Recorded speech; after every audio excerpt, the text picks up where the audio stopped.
অনেকদিন ধরেই ওকে বলছিলাম যে টিফিন বাটির দরকার। আসলে আমার হচ্ছে স্টিলের জিনিসের অনেক অনেক প্রয়োজন ছিল। তো এখনো কিছু কিছু জিনিস লাগবে, তো সেটা না হয় পরে আনা যাবে, তাই না? তো আজকে হচ্ছে ও বাজারে গেছিল। তো দিনের বেলা বাজারে বলছি যেতে, এটা কি ফাটা না? না না তো দিনের বেলায় বাজারে গেছিল, তো সেখান থেকে হচ্ছে আপনাদের দাদা ভাই এই যে স্টিলের টিফিন বাটিগুলো নিয়ে আসছে। অনেক দিন ধরে বলছিলাম, এটা কি কাগজ কাগজ তো এই যে বাটিগুলো এরকম মিডিয়াম সাইজের বাটিগুলো স্টিলের, তিনটে বলছিলাম। আর এটা হচ্ছে একদম হোলসেল দোকান থেকে আনা। ধুলোবালি রয়েছে, এটা মাজবো, কিন্তু বাটিগুলো খুব ভালো। এই যে তিনটে বাটি।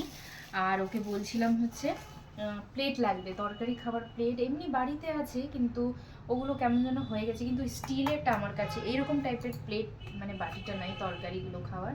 তো ওকে বলছিলাম, তো বললো ঠিক আছে, তো এই 4টা প্লেটও নিয়ে আসো।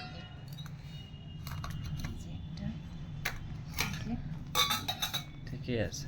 হ্যাঁ, আর খুবই ভালো হয়ে গেছে। আরো কিছু কিছু বাকি রয়েছে স্টিলের জিনিসগুলো, সেটা না হয় পরে আনা যাবে, তাই না? এখন এগুলোকে নিয়ে আসে যাই, এগুলোকে ধুয়ে মেজে তারপরে রাখবো।